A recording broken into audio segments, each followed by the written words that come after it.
Beaucoup d'entrepreneurs ne réalisent pas que le stress, l'anxiété qu'ils éprouvent sont provoqués par des problèmes d'argent. De la finance vous sert au creux de l'oreille tout ce que vous devez savoir pour avoir l'esprit tranquille quand vous pensez à vos finances.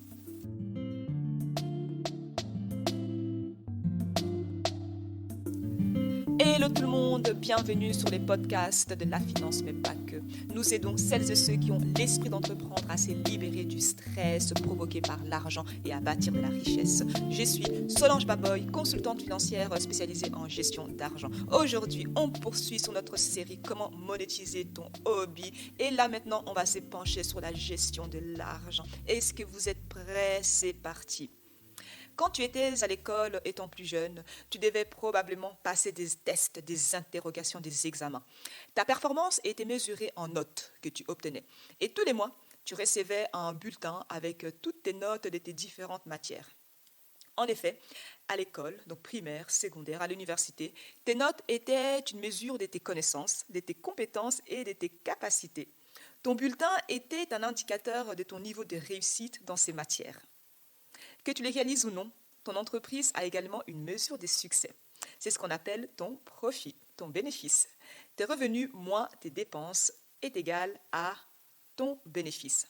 Ton bénéfice ou encore ton profit est le bulletin de la performance de ton entreprise. Les montants de bénéfices que tu réalises a un impact direct sur les montants des revenus supplémentaires que tu réalises et sur ta capacité à développer ton entreprise à l'avenir. J'ai coaché des entrepreneurs à tous les stades d'activité et j'ai remarqué que beaucoup de personnes ne comprennent pas l'importance du profit. Voici 3 vérités que tu dois entendre pour développer une entreprise prospère. La première vérité, toute entreprise a besoin de profit. Tu ne peux pas t'imaginer le nombre de personnes avec qui j'ai travaillé qui me disent qu'elles dirigent une entreprise alors qu'elles ont en fait un hobby. Il y a une grande différence entre un hobby et une entreprise. Maintenant, vous devez le savoir. Un hobby te coûte de l'argent, alors qu'une entreprise te rapporte de l'argent, te fait gagner de l'argent. Si tu veux réussir en entrepreneuriat, et j'espère que c'est ce que tu veux, alors tu dois gagner de l'argent. C'est-à-dire que tu dois réaliser un profit. C'est non négociable. La deuxième vérité, c'est quoi? Sans but lucratif ne signifie pas aucun profit.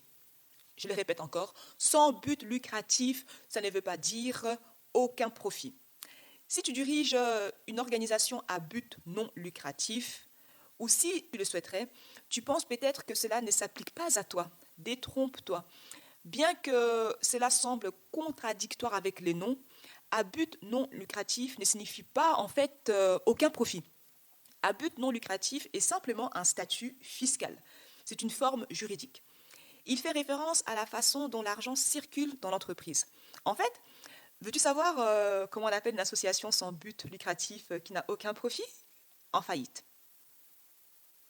La troisième vérité, c'est quoi? C'est que le profit n'est pas de l'argent extra. Je m'explique.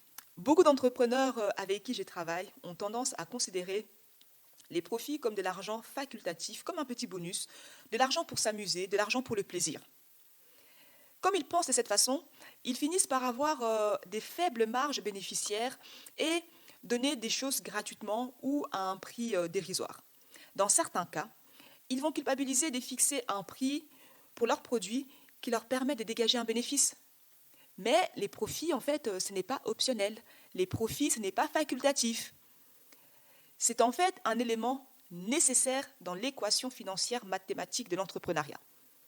Tu dois faire des choses avec ces profits que tu gagnes, comme par exemple couvrir les dépenses opérationnelles, payer tes impôts, économiser et réinvestir dans l'entreprise et surtout t'es payé pour ton travail acharné. Ton bénéfice variera en fonction de ton type d'activité. Par exemple, les entreprises qui sont axées sur les produits avec des coûts des matériaux, des matières premières beaucoup plus élevées, auront presque toujours des marges bénéficiaires inférieures à celles des entreprises axées sur les services où les coûts est généralement juste ton temps, le temps que tu investis. Mais, quels que soient les types d'activités que tu as, je veux t'encourager à te pencher sur les profits de ton entreprise et à trouver des moyens de l'augmenter. Ton profit est, comme le dit Ken Blanchard, les applaudissements que tu reçois en prenant soin de tes clients. Les profits n'est pas seulement quelque chose dont tu as besoin, c'est quelque chose dont tu peux être fier. Le devoir pour aujourd'hui est de répondre à la question suivante. Comment est-ce que tu gères l'argent de ton entreprise actuellement? Et tu notes ta réponse sur une feuille de papier. Voilà, c'est tout pour aujourd'hui. Je vous retrouve au prochain épisode pour continuer notre série « Comment monétiser ton hobby ». En attendant, prenez bien soin de votre argent et que la paix financière soit avec vous. Bye! Pour que l'argent ne soit plus une source de stress, apprends à gérer grâce à de la finance.